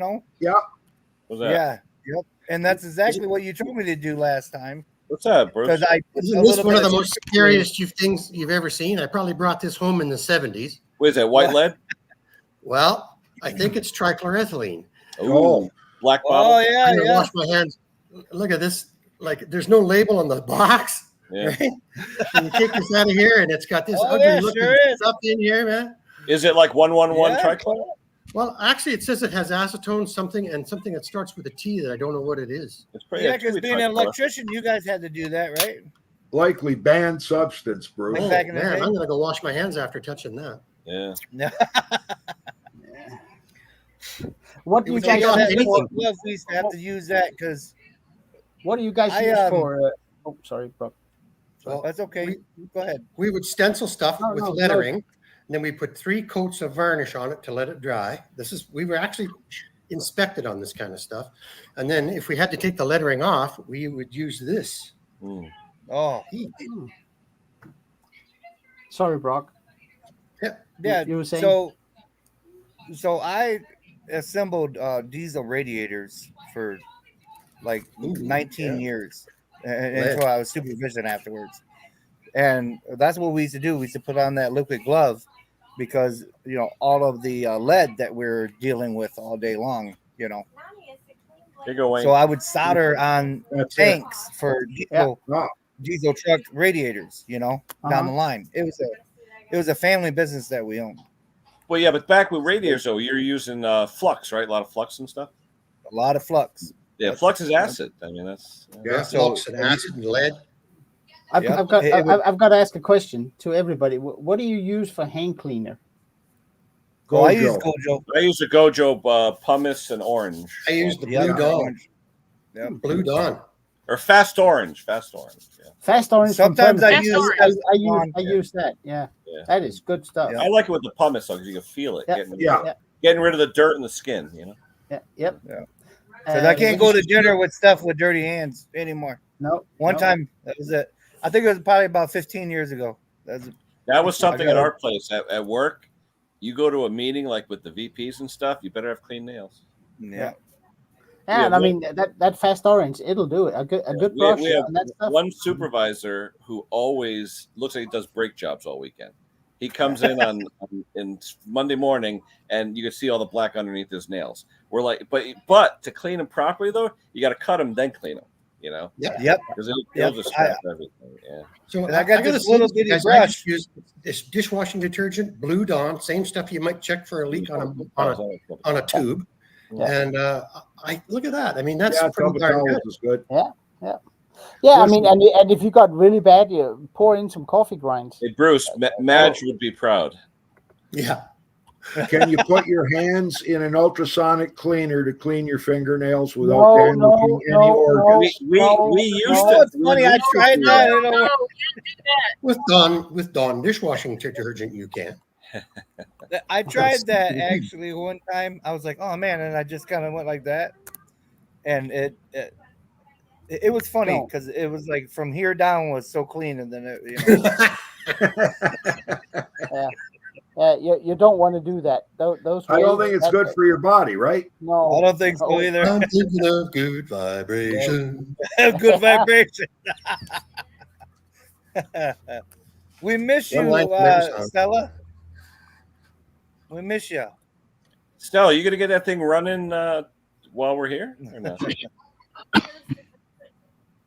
Oh, she's like, I've been scraping my house and cleaning it with talk about bad chemicals. It's been banned in 57 states. Yes, too. You got extra states. You got it. Well, I can still get that check valve. Ooh. Good Lord. All that stuff that you point out to me, Kenny, it was like $22 for all that. Oh, yeah. I got to try to find a better spot for my camera. I just went to Dollar General today and got $70 worth of merchandise for $25.60. Wow. And you My ever wife, you ever look at those and realize all this stuff has made in Canada or comes from Canada for dollar store? Yeah, it's a Canadian company, I think, isn't it? Yeah, made in Canada. I guess the made in Canada, shipped from China. Well, yeah, but I mean, but it's like the Awesome Cleaner, LA Awesome, all that sort of stuff that you get at the dollar store. It all says has Canadian, companies on there. Assembled in Canada. Yeah, with bottles. Screws the cap on in Canada. Jake just bought some. It was called Calabusa lavender soap, and we put that in the ultrasonic cleaner. And I think he said he paid like $1 or $1.25 for it. And it did an awesome job on cleaning carburetors until I ran out, and the shop smelled so good, smelling like lavender. But now, I got a question. You call it the Dollar General Circular, and ain't nothing cost $1. No, it's $1.25. No, nothing ever costs $1. You see, everything's $1.25 now. Yeah. It was today only. I went twice. Yeah, my wife likes going there. And there's what's that other one? Five Below, and then there's Dollar Tree. Yep, Dollar Tree, Dollar General. Yeah, they've got Dollar Trees in Canada. Yeah. Oh, usually though, don't you see those dollar stores next to like the Tim Hortons? No. Not around here. No. Now, do you notice that that little aisle? Everyone on this panel has gone to it, and at the dollar store, nothing's $1.25 anymore in there. Oh, no more. Like, okay, so you got your super glue that's in there. You got your little screwdrivers, and like the mechanics aisle, kind of like, right? Yeah. So I usually get the little brushes, right? In a 4-pack, and then I get super glue because I use super glue for everything that I do. Yeah. I mean, super glue will save a whole job, if in my opinion.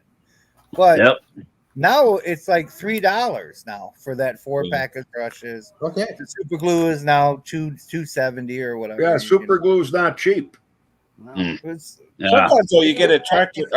Was it Harbor Freight? The 3 cheap little container for $1. That's where I've been going. I've been getting it shipped. Yeah. The Harbor Freight from my house is like an hour and a half.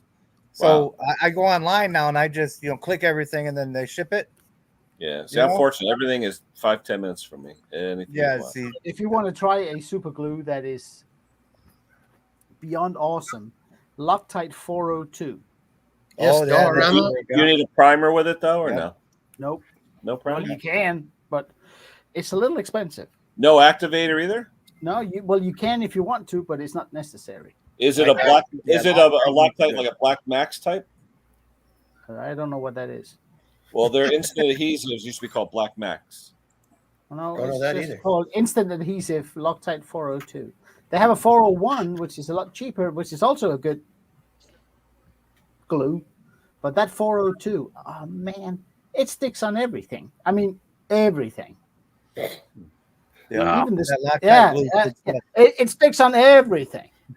everything. I don't have a lot of super glue luck, but I have luck with the gel super glue, and I've been buying the Loctite version of that. It has like a little squeezy bottle, these little squeezy things, and that's the only thing that doesn't like dry up immediately, and it sort of works. That's probably the 401, but the 402 is not quite gel, and it's not quite super liquid, but I'm telling you, that stuff really works. The other thing that I use is that Gorilla Spray adhesive, the Gorilla Glue one, the spray adhesive. I love that stuff. I use that and the Permatex for putting gaskets on that are going to slip off. Especially Honda, because you got that they're out of stack. position. All that stack. What's going but on there, Brett? you got to use the studs like Stella did in her video. Put the studs in there so that everything holds together when you pull the carb off. Yeah. Who's got all that noise in the back? There you go. Who's got all that noise in the background? Yeah, you got that Gorilla. This stuff dries like as hard as glass, but it takes a while.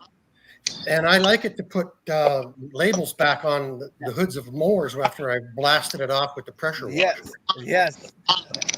Well, first you gotta go find it in the woods.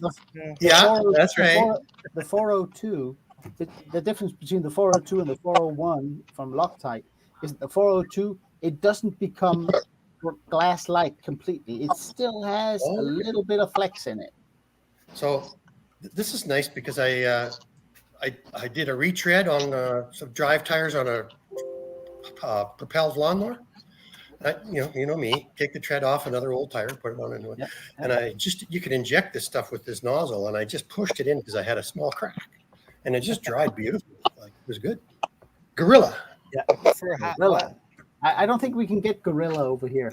Yeah, it's probably a dangerous good. Well, a lot of times people don't realize that some of the glue that it expands a whole lot. And people put it on stuff and it like breaks things. And I didn't know that because I never really used it until I read. Well, Gorilla Glue, you got to wet it first and then it expands as it cures. You got to watch because I did it on my sister's bed years ago and it blew the joint apart. There's a story in there somewhere. Yeah, right. Well, they say clamp the hell out of it. You got to clamp. Where's Nick? Where's Nick? Filter. Look at this whole thing. This is the first time I've ever seen anything like this before. Oh yeah. Yep. I mean, it's all janked up. I'm just gonna I got a big air filter in there. That's crazy. But these supposedly, some of these you could like rebuild. Yeah, You got to give it the reverse blowjob. Yeah, stick it in some gas and blow through it. I wouldn't bother. I would just put a new one in. What is that? Fuel filter? I would. Yeah, this Maybe is that the was the filter out of there. problem. Maybe that was the main problem. Could have been. I mean, I got a whole collection of fuel filters, and the fuel line is all cracked and janky. If it's for Walbro, you want to be quite exact about which one you put on. Well, it depends on the CC, and how much, Well, how many cc's is this bad boy? Somebody look it up for me. Yeah, but what size? It's a 28, isn't it? 2800. Yeah, that means 28 cc, doesn't it? I don't think so. I think it's more than that. It's probably in the 40 something. But if you go online, if you go look at a parts number online, they'll show like a filter like this at Parts Tree. But I show that as a kind of a small one. There we go, 2800. But if you notice, 46 cc, 46. Good girl, Stella. You were right. 46. Well, if you ever want to know anything about the I don't chainsaw put this big guy on here. Hold on, hold it still. Hold it still. This is a filter for a Husqvarna. Yeah, you don't want to use that one. 485/70. No, yeah, you don't want that one. Too much. No, that thing is what do you want? You don't have one of the Stens or the Walbro with the little felts in it? I got this. Yeah, that'll work. Yeah, that'll work. Nah. That's that check valve one, ain't it? Okay, it'll suck fuel and it'll filter it. Yeah, So, but there's But this one has like a check valve in it. No, it's actually a weight. weight. It's just a weight. Oh. If you don't have something that looks like it, then the white one will do, because what it'll do, as long as any part of fuel is touching that white one, it'll suck it up. But it requires a little more vacuum than some carburetors can supply. Well, the other ones I have are for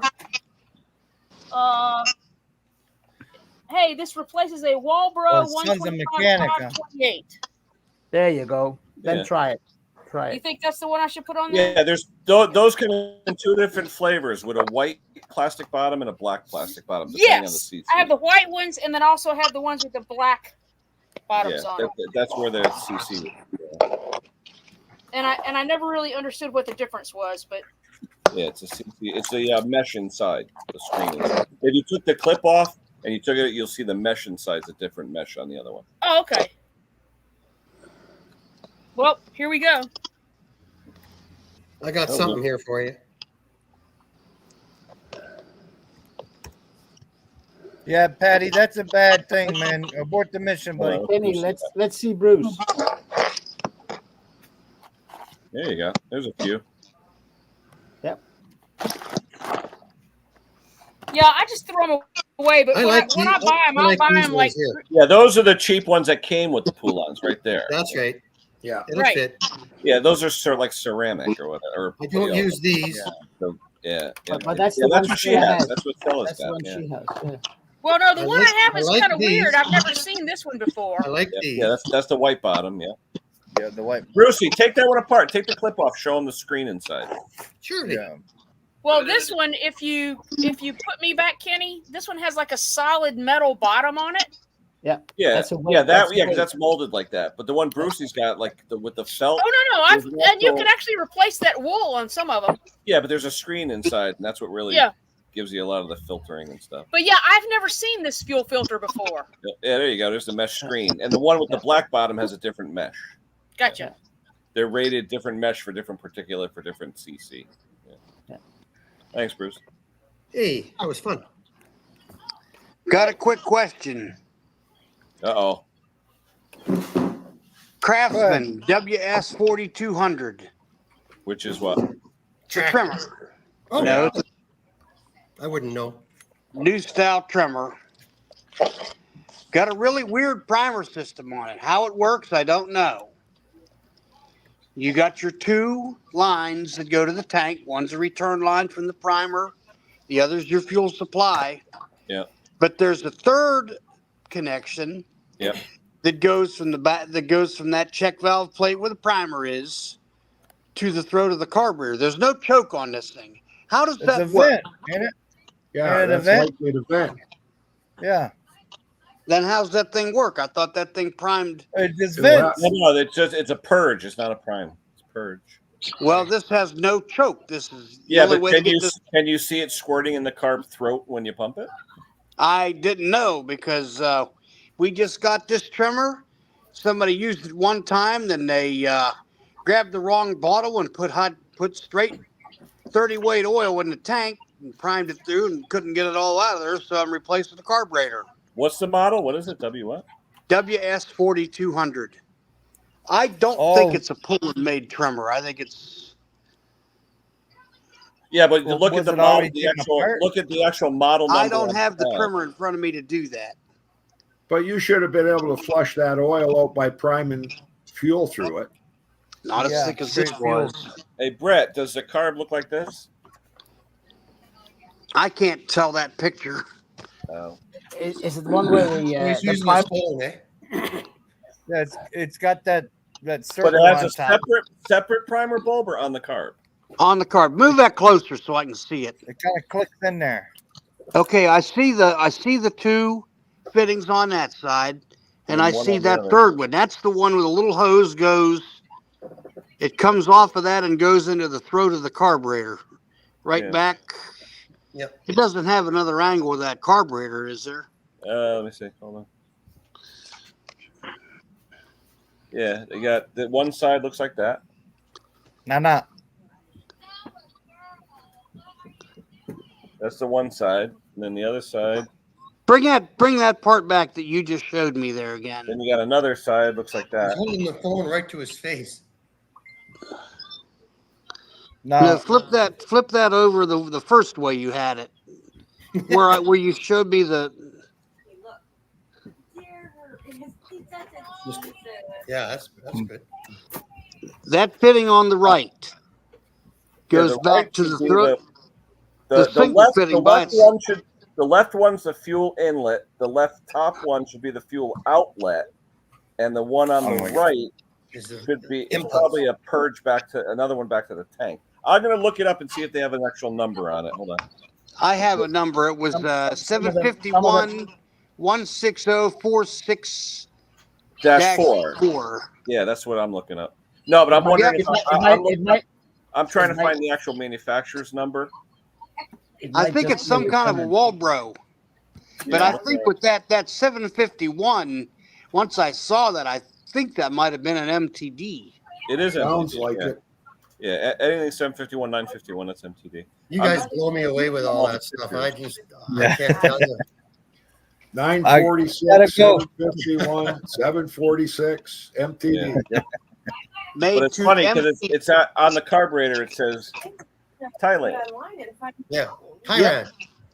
Yeah. but it looks like I gotta go, Walbro guys. because you see it, bro. You can see See, the, bro, looks like- the blue. It looks like a mutated Good one, everyone. WYL series. yeah, it looks like a Walbro WY clone. Yeah, Yeah, WYL clone yeah. with an extra fitting, an extra appendage. Huh. It probably is. Because there's no actual choke like you would normally see. Could it be your? It says you prime this Well, thing no. 10 times. There's no choke, but that rotary carburetor, it's called an enrichener when it comes off the cam. It's supposed to help it start. Well, it doesn't even have that. Yeah. Huh. That's weird. No, there's nothing that you turn or messed with on the carburetor at all. Huh. It says the instructions, you prime the thing 10 times, Yeah. then you squeeze the trigger and you just pull it until it starts. I tell you, And then that's cheap for an MTD part. Okay, Yeah, so I Jake found and I found it at Jack's, and I want to say with the carburetor was around just a tick over $34, Yeah. and then about $10 to ship it. Huh. But I mean, this is a brand new trimmer. Yeah. Yeah. Well, okay, I can't remember what Jake and I just fixed that said exactly the same thing. Prime 10 times. What we did is change spark plug, put our alkylate fuel into it, so it was a 2-stroke 50-to-1 mix. Yeah, this is a 4. It said, okay, the 4-stroke Troy built. Well, it's a Craftsman. Okay. Oh, yeah. Well, as Robert would say, Anyways, Craftsman. it said prime 10 times. Every time you primed it 10 times, it would flood. Jake goes out there, primes it 3 times, fires right up. Yeah. I go out there, I prime it 3 times, fires right up. Prime it 10 times, won't fire. So try 3 primes on it, and I bet you, well, but we had replaced the carburetor. Uh-oh. Okay, well, I've got a brand new carb. I should have it Tuesday. And I would prime it 3 times and try it, because this one was crazy. You primed it according. I had to actually take a marker and black out the 10 and write a 3 on there with a paint stick, so the guy only primed it 3 times. No kidding. Interesting. I thought maybe that third fitting that I was asking Ken about might have went to some kind of an accumulator or something. No, I'm gonna look up the see if I can find a parts list for it. Guys, I'm going to say thank you. It's been a blast. Kenny, I like the new format. Close. Everybody, You sure? It's been a slice, Close. take care. You sure? Bye. Klaus, have a good weekend. Happy Labor Day, and God bless, sir. Oh, Just like that, Jenny was gone. There you go. no. I'm finna show y'all a video or something. It's been a while, but got a little short video. This engine, which is a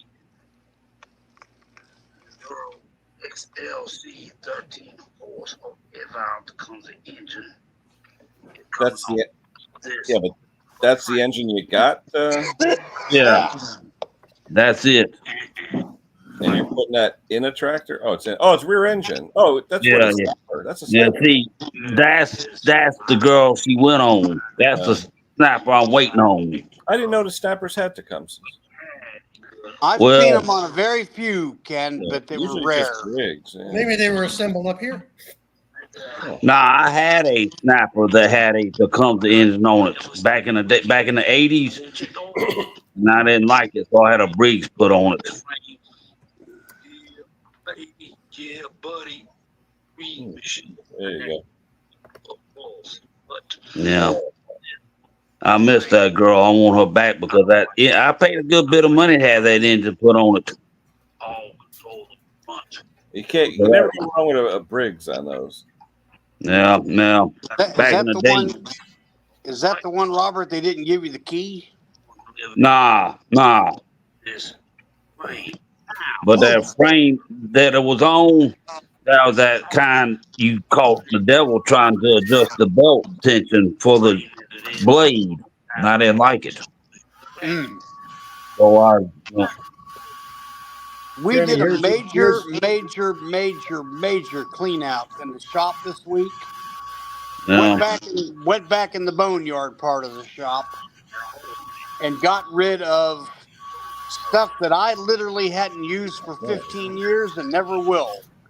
Now Yeah. that part of it Until First time- tomorrow. Until tomorrow. When you need it, yeah. well, I'm not going to need it because we don't even take that stuff in anymore. You'll be surprised. No, we don't take it. Something comes in, it's that old, we don't even take it in. So Well, Brett, yeah. That's the picture of the tornado damaged YS 4000. oh, okay. Almost looks red. So Brett, Oh yeah, the this only is reason- Craftsman, right? Craftsman. Hood was totally smacked apart. We redid that, but I mean, this thing came out mint. So Brett, the only reason why you'll need that part is because you just saw the old one and you wouldn't even have known it was there. You wouldn't, well, when you would have seen the original, I should have had a picture of it when it came in. It had about a ½ inch of mud, totally encased on everything, engine. So that thing's got brand new deck spindles on it, belts, engine's completely rebuilt. Well, not rebuilt, redone. There was a guy come in the shop earlier this week. He's a landscaper, and he didn't come in to have any work done. He come in to buy power steering fluid.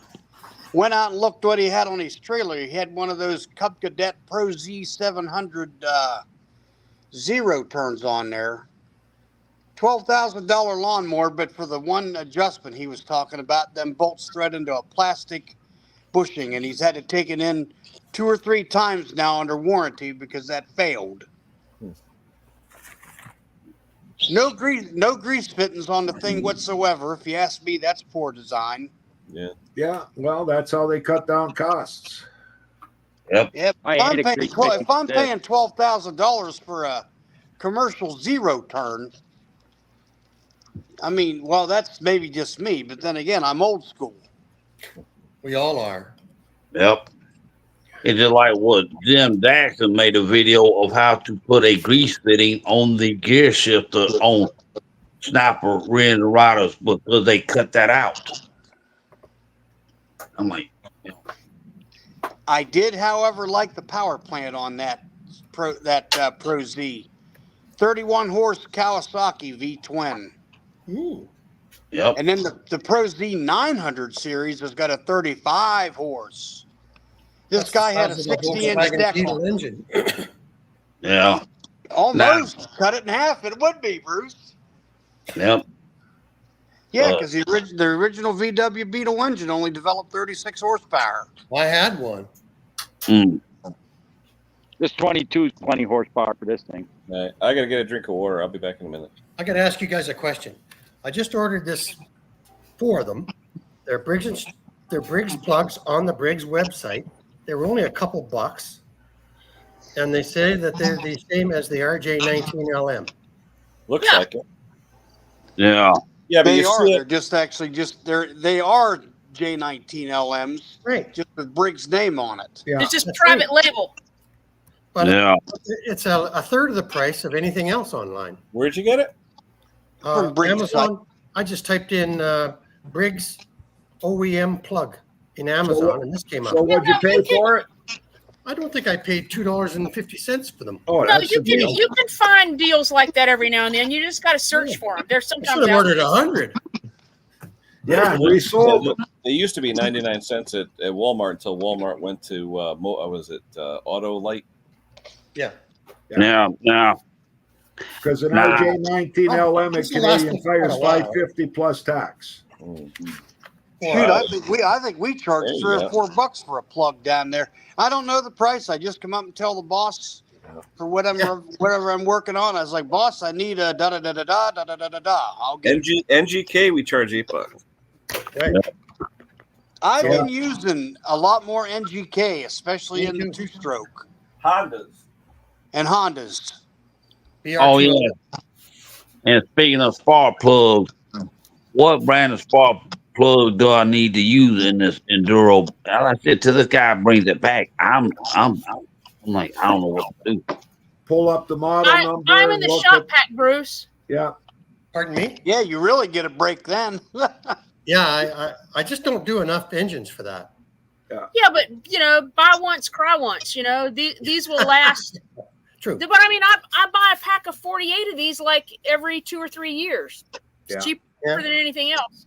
We use the NGK BR2LM, so we BR2LM. likely go through 100 a year. Now, is that the one? Those are the I ones go for for about the 15 a year, Wayne. They're like the RJ19LM. They're the Yeah. NGK replacement. BR2LM? You said. Yeah. Yeah. And that's the 19 replacement. Yeah. the Now, worst generally, thing that if I ever do see the flatheads, which I love those quantums to death, I'll go up because I know it right off the top of my head. Okay, I need a J19LM. Now, if I got like a Honda, then I'll say give me a BPR 5ES or 6ES. Yeah. Yeah, it won't fit too If well. I've got one of these new style Briggs, I'll say, okay, give me an RC12 YC. RJ12YC. Yeah. And then for like the chainsaws, RJ. if it's the chainsaws, I get a BPMR 7A. Oh, yeah. Unless it's that wee little plug, then it's like usually like a CMR 6H or CMR 6A. Yeah. Yeah. And I don't even have a compression tester down there to check those for compression. I got to guess at it. Well, there's things that you can do if you know what to listen for. Well, I can feel it flathead, too. if you spin it backwards and it goes and stops, then you got something. Yeah. That's actually, believe Wayne's it or not, laughing. He knows what I'm talking about. in the old shop manual for Briggs, the old red and white book. Yeah. They said Briggs doesn't have a actual specification for compression, but they tell you exactly what you said. Get it past compression stroke and then flick it backwards. If it strongly rebounds, then you've got significant compression. Because then you're working, the compression release is completely out of the equation then. Yep. And that actually works for Lawn Boy too. Yeah. No, it wasn't. I had a McCullough. Here we go. That's What it. you got, Breezy?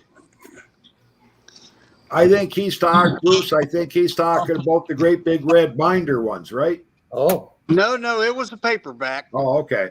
Yeah, That was back in the day when the people at Briggs were paperback writers. Well, And then back all in these the little day, tabs. they used to come out in a binder, and they'd have everything. Bring that up. Yep, I've got And that. all these little tags up here. That's valve clearances, torque Yeah. specs, and all that. I just pop in on it. Yeah. No. That's Nowadays, Bruce, you could go on the internet. I do Bruce, that. flip that around and look at it, Bruce. Look at what motor he's working on. It's a vertical pull 3-horse. It is. Yep. Well, if you're looking for something easy to reference, download this guy.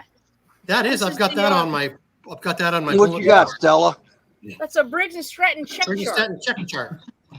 It's got most of the common stuff on there. It's got the model idle speed, armature gap, valve clearance, blah blah blah. It's kind of a nice cheat sheet for the most part. I mean, I like it.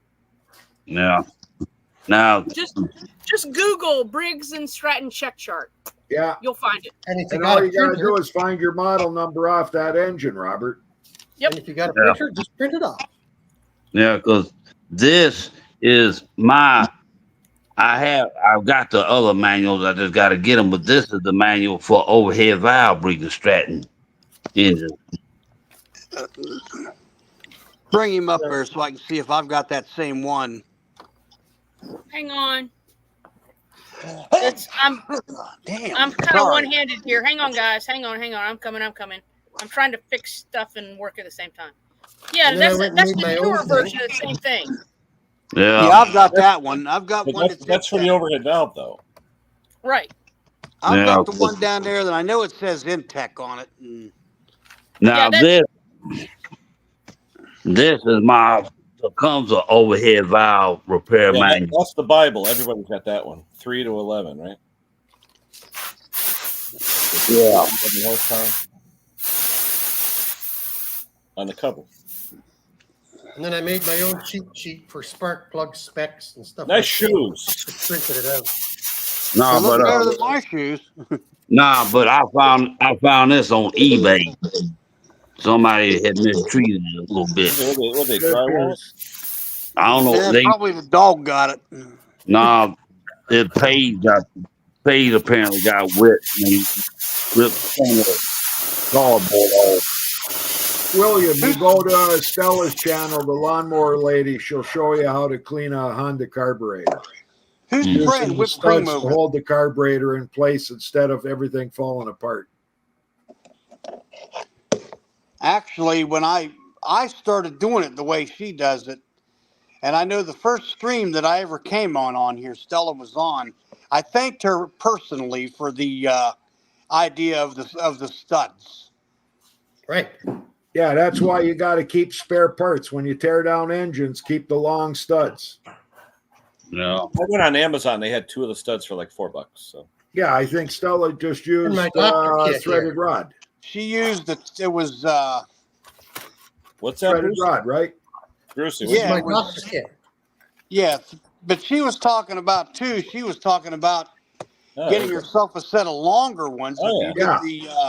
Like Brucey's got like there. Or you need them on a pressure washer. They need to be longer than the lawnmower. Them the ones, Bruce. Yeah. And there's some that are way longer than those. And these are a little thicker, so some carburetors they won't fit on, and this one's thicker. You got, yeah.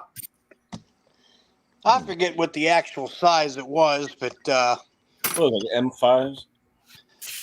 That looks like a smaller there. But this is right off of an engine. Yeah. Yeah, I got a whole tray of them. But I That's know enough the money. ones I got, you got in a 2-pack, and they were probably about, each one of them was about 8 inches long, and I cut one of them into 2 4-inch pieces. Yeah, you could buy Maybe just a threaded tick. rod too. Yeah. Yeah, for the lawnmower. It's all thread, metric thread. It's a handy guy. If you got to be careful with this bad boy. What is that? It's a drywall screw into a piece of aluminum, and if you've got a sticky Honda brass emulsion tube, you just turn it in there till it bites, and then pull it out. You know how sometimes you can't get the tube. Oh yeah. Usually, I have an L-shaped piece I stick from the top. Yeah, I use push it down through the throat. Allen wrench. Right there. Yeah, I use an Allen wrench that'll go in, and then it's just got enough angle on it that I can rotate it on an angle, and it presses the tube out. Right. I've done that before. The worst one is when you get a customer brings you in something and you go to disassemble the carburetor, and when you go and look at the main jet that you got to unscrew, somebody's already gone and buggered it up. Yeah, and then you got to call the customer up and say, "Listen, we didn't do this, so we're going to clean it in the ultrasonic cleaner, but it's not the way to do it." Yeah. No. Scotty, how's that new Toro treating you? Oh, I love this thing. This thing's a beast. What's the engine on that, Cowie? The Yeah, the SV. Yeah. What is that? What model? Toro. Is that time saver or time cutter? Time cutter. No, it's time cutter with my ride. Now, does that front thing lift up for belt access? Yeah, right there. No, I mean the front of the seat, that cover. Does that lift up to over the deck? Over the deck. No. This is permanent. This is my ride. This don't lift. Oh, it's like a monoshock on it. Yeah. Huh. The same one that Pterodactyl bought. Yeah. Huh. Yeah, he just did a review on his about a month or so ago. I bought this way before he bought his. But this one here's got his. It's a Kawasaki. Mine is a Kohler. Nice. I think he had the 21 horse or 23 horse, and I think his had a 50-inch deck. Yeah, what do you this is 42 inch. But I got the fabricated deck. I didn't get the stamped steel crap. Yeah. Now the frame on that one, Briggsy, that's not tubular, eh? That's like channel, right? Yeah, right there. Yeah, it's just channel, so it's not as strong as a tubular frame. Was it just C channel? Yeah, that's what it looks like. So don't be hopping any curbs. Yeah. I'll tell you what, I was amazed at how heavy the frame was on that Pro Z700, and those yokes for the front wheels, that was 3/8 of an inch thick. Mm-hmm. And then it seems like a rocket chair if I want it to be. The deck was 7-gauge deck on that. I'm thinking the deck alone on that thing probably weighs 400 pounds. Well, most of the zero turns we've got in that got channel frames, they've had to be welded or had to buy the repair kits for them because they normally break something like that one that Terrell did on the Husqvarna. Filters. I say Husqvarna. The only one I know that says Husqvarna. It's like Knipex. Whatever that is. But I did buy a pre-filter. I did buy a pre-filter for this thing. Oh, yeah. Yeah, they do save the filters. Oh, absolutely. Well, I guess, Wayne, it's the way people pronounce it. I mean, you hear these people say still instead of steel, but then you listen to the commercials, they say steel. Yeah, well, you're lucky that Close isn't here, Brett. Why is that? Because he would have said, no, it's Husqvarna. Husqvarna. Well, there's no K in it. It's Husqvarna. I got by an hour meter, but I'm looking for one of the mechanical ones. I don't want one of those electric ones. Oh. I'll take the criticism. Husqvarna. There you go. Husqvarna. Husqvarna. No. We got about 40 seconds left, guys. So Yeah, I got to hit the road, Kenny. That was a good stream. Good doing yeah, the like I tech said, stuff. I think we're going to keep it where the first hour is definitely tech. We had a lot more visitors. I think that's a lot of today, fun. which is good. And then second hour, we'll see if it goes into it. We'll see there. But anyway, everybody that showed up, thank you so much. And we'll catch you next week. And all you viewers have is it comments, Labor Day have in the questions States? for next week. Is Yeah, it Labor Day. Day? We got Labor Day Monday. Yeah. Yeah, we do too. Yeah, happy Labor Day to everybody. Happy Labor Day, everybody. And